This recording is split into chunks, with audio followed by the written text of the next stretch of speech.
Good morning, students. And now it is time for your today's teaching. I am going to deliver you your teaching of the day. It's 1st June, and with the beginning of new June, I am going to start new lesson. That is lesson number 8, and the title of this lesson is Greenland, Land of Ice and Snow. What is Greenland? Greenland is that part of the world which remains always or covered with snow and ice throughout the year. Greenland is a country and as well as part of North America under the Kingdom of Denmark.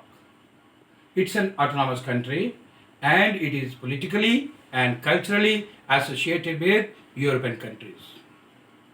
Regions around the North Pole and South Pole are very cold and icy. These regions are called polar regions. As far as polar regions are concerned, I have taught you in your classes there are two poles on the earth. One is North Pole and another is South Pole. North Pole means Uttari Dhruv and South Pole means Dakshini Dhruv. In the same way, there are two regions, Northern Pole and Southern Pole. There are two poles, which means उत्तरी ध्रुव and दक्षिणी ध्रुव। और जो क्षेत्र polar regions के समीप पाए जाते हैं वो क्षेत्र हमेशा ठंडे और बर्फीले होते हैं। ये जो लेसन है, this lesson is about Greenland. We are going to know about the physical features of Greenland, its climate and vegetations including transportation, wild life, the people and their life. This is the specialty of this lesson, and the lines which I spoke for you is from the let's come and learn about the lesson. Each lesson has about the lesson or let's learn about the lesson.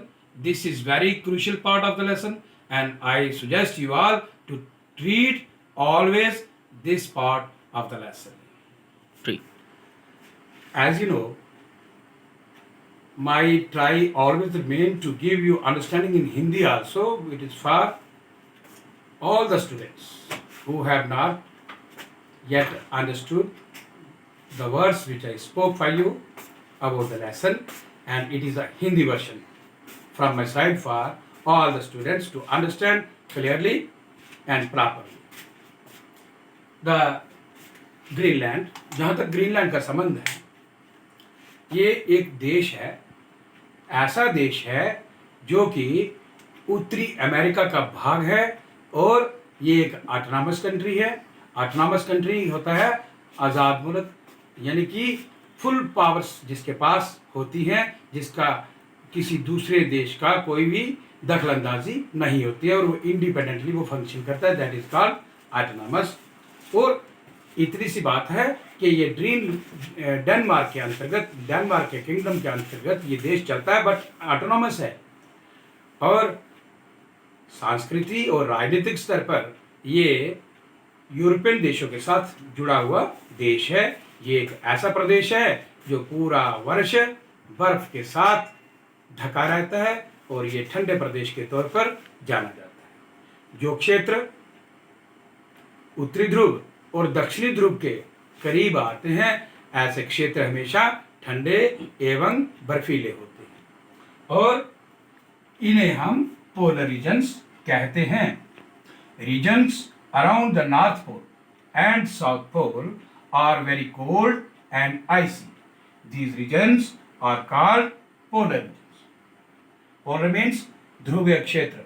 Now in this lesson, इस lesson में हम क्या पढ़ने जा रहे हैं? हम Greenland के बारे में जानने जा रहे हैं। ग्रीनलैंड एक ऐसा देश जो उत्तरी अमेरिका का भाग है और डेनमार्क के शासन के अंतर्गत एक इंडिपेंडेंट देश है। ये राजनीतिक एवं सांस्कृतिक दृष्टि से यूरोपीय देशों के साथ जुड़ा हुआ है और आज हम ग्रीनलैंड के रूप के बारे में, यानी कि फिजिकल फीचर्स,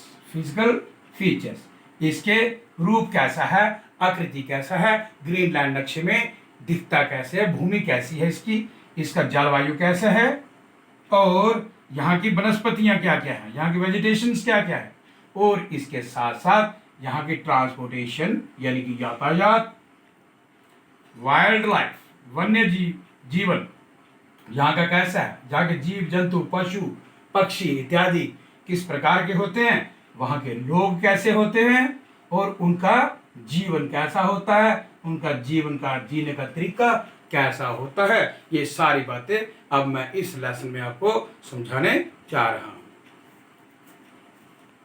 तो area north of the Arctic circle and south of the Antarctic circle are known as polar regions and are also known as tundra regions.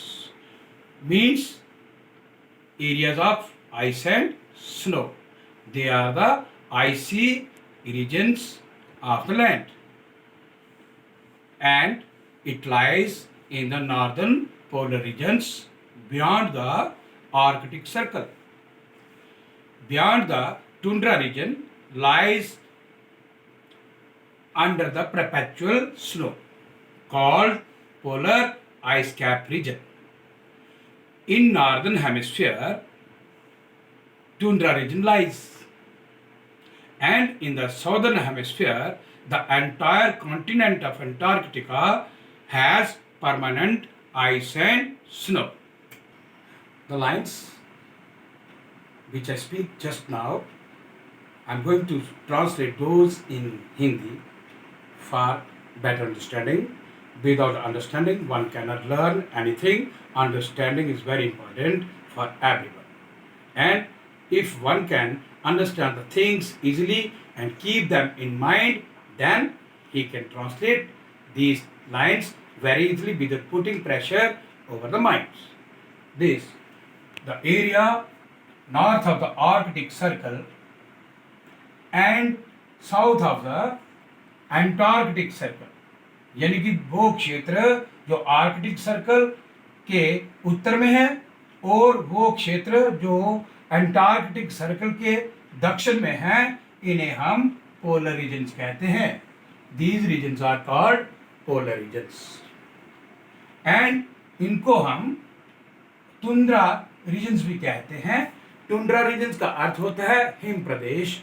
ऐसे प्रदेश जो बर्फ से ढके रहते हैं, जहां पर बर्फ ही बर्फ होती है, उन्हें हम टुंड्रा रीजन्स कहते हैं. और ऐसे प्रदेशों को हम क्या कहते हैं, टुंड्रा रीजन्स कहते हैं. और ये जो है ये नॉर्दर्न पोलर रीजन में पाया जाता है. टुंड्रा रीजन कहाँ पे पाया जाता है, उत्तरीय ध्रुवीय क्षेत्र में पाया जाता है. और इसके आगे क्या है, आर्कटिक सर्कल है. और इसके अलावा जो टुंड्रा रीजन है, इसके आगे जो टुंड्रा रीजन है वहां क्या पड़ता है, परपेचुअल स्नो. परपेचुअल स्नो का अर्थ क्या होता है, चिरस्थायी बर्फ. प्राचीन बड़े युगों से, वर्षांतरों से बड़ी हुई जमी हुई बर्फ, उसको हम क्या कहते हैं, परपेचुअल स्नो कहते हैं. और जहां पर परपेचुअल स्नो होती है उसे हम पोलर आइस कैप रीजन कहते हैं. यानी कि ध्रुवीय बर्फ से ढके हुए प्रदेश के तौर पर इसे जाना जाता है और जिसे हम पोलर आइस कैप रीजन कहते हैं. उत्तरी ध्रुव में, उत्तरी गोलार्ध में, इन द नॉर्दर्न हेमिस्फीयर, उत्तरी गोलार्ध में टुंड्रा प्रदेश पड़ता है. टुंड्रा प्रदेश यानी कि हिम प्रदेश कहां पर स्थित है, नॉर्दर्न हेमिस्फीयर में स्थित है. और दक्षिणी हेमिस्फीयर में, दक्षिणी गोलार्ध में क्या है, पूरा का पूरा क्षेत्र जो है, पूरा का पूरा एरिया जो है वो किसके साथ आता है, जो अंटार्कटिका का पूरा क्षेत्र है, ये परमानेंट आइस एंड स्नो वाला क्षेत्र के तौर पर इसे जाना जाता है. अब आगे इस लेसन में क्या है वो मैं आपको बतलाने जा रहा हूं.